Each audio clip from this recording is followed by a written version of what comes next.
Hi, everyone. I am Sanya Kuller. I am the teaching assistant right now for advanced bioinformatics, and I want to go over one of the next parts of the Gibbs sampling problem, which is if we try to use a likelihood ratio to see the probability that the motif begins in a given starting position. So yesterday, in the first video, I sort of talked about imagine if we're running the Gibbs sampling algorithm for motif finding on a set of 4 input sequences, a motif with 4 nucleotides. And now I'm trying to figure out the probability weighted matrix based on that. So I walked you through in the previous video. So in this video, I'm going to be based off of that probability weighted matrix. And I want to find the probability that for that same sequence that the motif position instead starts in position 2. So this is the next part up in the sequence. So here it goes.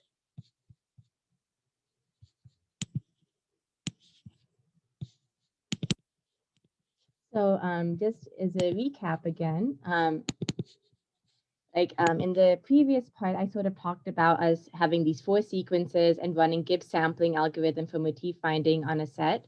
And we are holding out sequence 3. And I walked through in the previous video how we kind of go through all of these, where we have those set of motifs and we derive our probability weighted matrix over here.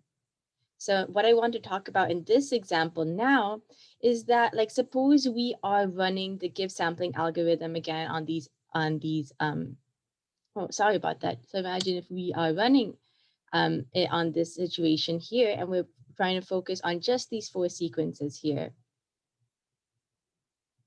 So what will we do in this situation? So we're pulling out sequence 3.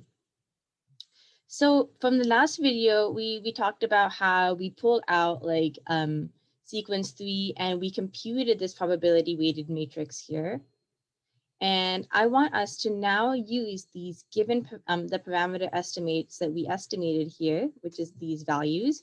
What is the probability that position 2 will be selected as the start of the motif occurrence in sequence 3? This corresponds to, oh, sorry, this should be CCTC.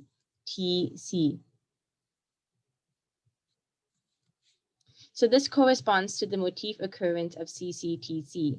So I want to figure out what's the probability that position 2 is going to be selected as the start of the motif occurrence. So what this looks like is in sequence 3, we have CCTC, TTC, and I want to find what's the probability that this is actually the start. So we know that in this sequence, we have a motif width of 4. This means that for this sequence, there can be all of these possibilities. So we could start out with, we can have this is the motif for sure. We can also start out with, instead, I can have, let me just fix this here. What we can do is we can also have, oh gosh.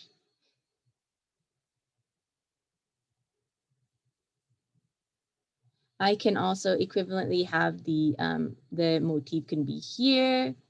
It could also be like there. It can be, there are multiple starting positions of this motif that are possible. So there are 5 possible starting positions. So I can have it here as above. I can also have it like here. I can also have it like this. And lastly, I can also have it start with CTTC. So these are all the possible starting positions here along, and these are the indices. So this is starting position 1. Starting position 1 corresponds to this. Starting position 2, which is of interest, is CCTC. Starting position 3 would give us this motif here, CTCT. Starting position at 4 would give us TCTT. And starting position 5 would give us this last possible motif, which is CTTC. So I'm interested in this over here. So I'm going to look for the likelihood ratio for J equals 2. And the width is 4 because we have 4 nucleotides in this motif. So let's look at J equals 2. So this is this formula. And what this pi means is it's just multiplication. So I'm going to explain that right now. So this likelihood ratio is going to find the likelihood that out of all these 5 possible starting positions, what's the chance that we're starting at over here? What is the chance that this is our lucky motif over here? So what CK means here is the kth chart in the sequence. That's going to be the kth character. And these C's can be like A, G, C, or T as in DNA. So what I will get here is I'm just going to expand what this is. And because it's a pi, it's a product function. So I can expand it out like this on the numerator. And on the denominator focuses on the background probability. So in the likelihood ratio test, the denominator is the null. And in the null, basically in the null, none of these bases are the motif or belongs to the motif. So everything is just a background. You know, that's a null. They're not significant. They are all the background sequences. So that's what the null is saying, that none of these bases are the motif. They're all the background sequences. So that's what it's saying here, you know, that none of these are significant. So that's why they're at 0 here. And again, in a probability weighted matrix, this is the background and the rest of these are the motifs here. Like all of this select area is the motif. So what I'm going to do here is when I expand it out, it looks like this. So this is telling me the probability of my motif, the first position. This is the second position, is this, the third position, and the fourth position. And because I'm looking specifically at A, C, C, T, C, T, T, C, I'm looking at starting here at C, C, T, C, it's starting at position 2. I'm going to focus on my characters being C, C, T, and C. So that's why for the specific character, that's what this is saying. Like for C2 here is saying I'm starting at position 2. C, the character 2 is a C. So I'm going to plug this in here, C, and it's in the first position. The probability that C is in my second position, again, of my motif, that T is in the third position of my motif, and the probability that, again, C is in my fourth position of my motif. That is what this is representing. And in the denominator, I'm just taking the same C, C, T, C, and I'm just putting in the denominator, and I'm finding the probability that all of them are just the background. So in the previous part, which I've derived in the other video, we figured out how to get this probability weighted matrix. So now all I'm going to do is I'm just going to plug in these values over here into this. And when I plug them in, what I'm going to get is the likelihood ratio, which will be, oh, sorry about that. There should be 853, 763. So that is what this should be here. So in this situation, the likelihood ratio is 0.85373 of like the starting position. This is the likelihood of it starting in the second position. And then the next thing I'm going to look at again is similar. So this is what I'm really going to be focused on in my formula. And I'm going to go and I'm going to calculate, because remember we have like 5 possibilities for where it can start. It can start in position 1, it can start in position 2, in position 3, 4, and 5 along out of these 8 positions. So what if the motif started in position 1 of sequence 3 instead? So what if this ACCT was actually the motif? Well, the formula and everything stays the same, but except I'm just kind of focusing more on A, C, C, and T. And that is why in this formula, we see the same thing is being held here, but I'm focused on like everything. You just apply the same formula. And all it's telling you is that for the first position, we're going to look at C1, this first character. And the second position over here, we're going to look at C2. And the third position, we're going to look at C3. And in the fourth position, we're going to look at C4. So then we'll get ACCT here. And this is how we get our probability weighted matrix. And then all I'm doing is I'm going through and I'm saying, okay, well, what's the probability we have an A in the first position? Well, that's 42.86%. A C in the second position is 14.293. That's what this is. A C in the third position, actually, this should be a 28.57. And what is the probability that we have a T in the fourth position? Well, that is a 14.293. So what I'm going to get then here is I'm going to basically have, so this would be 1, 2, 8, 0.57. And this would be 0. Sorry about that. This should be 0.2502. And this will be equal to 1.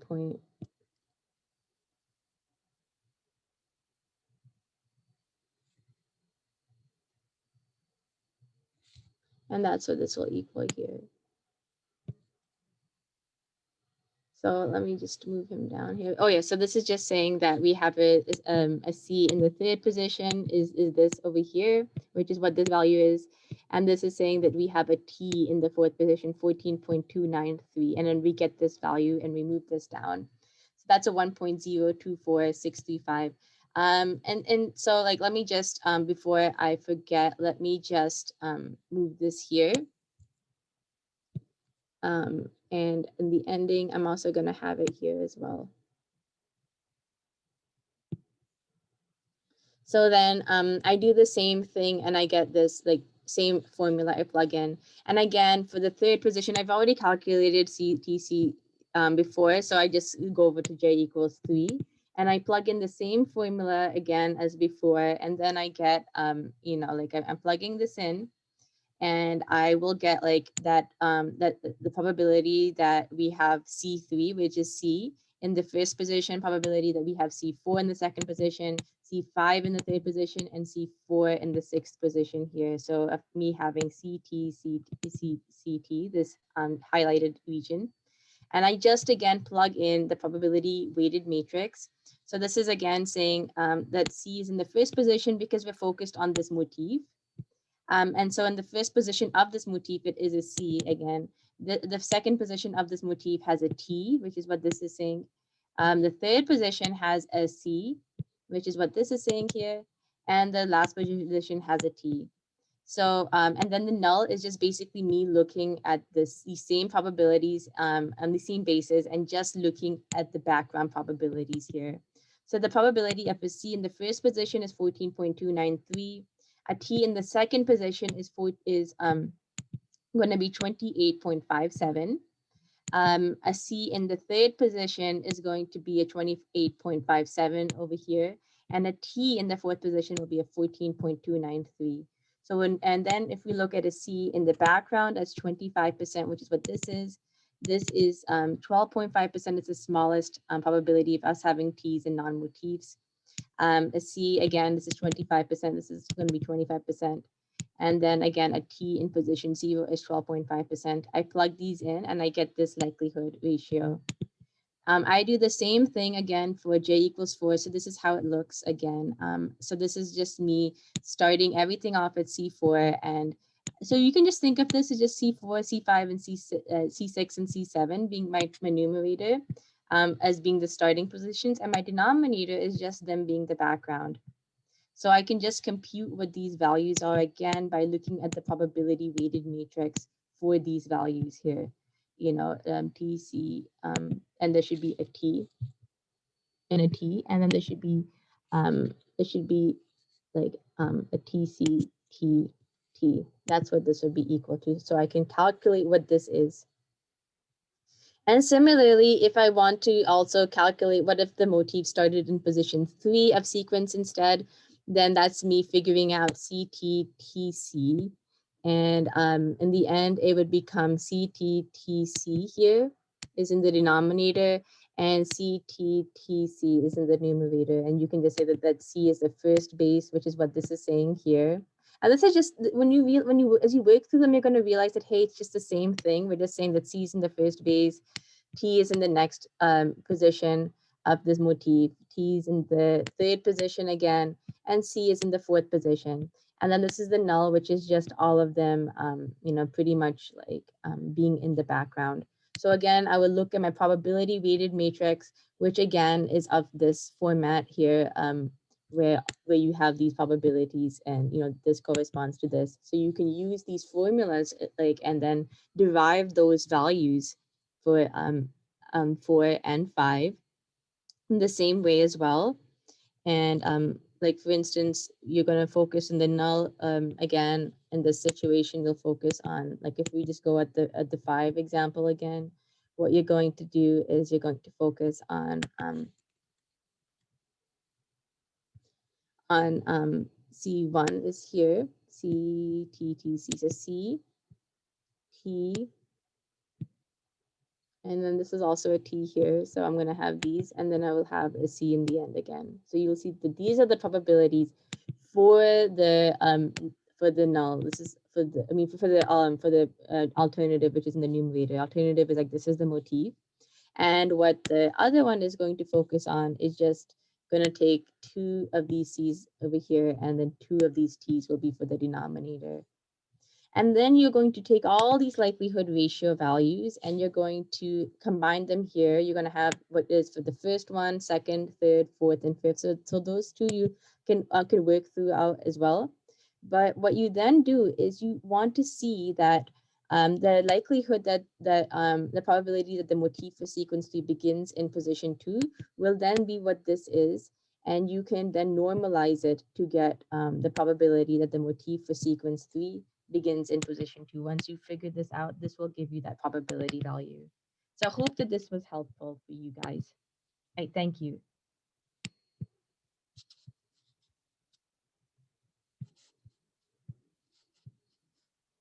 Please let me know again if you have any questions.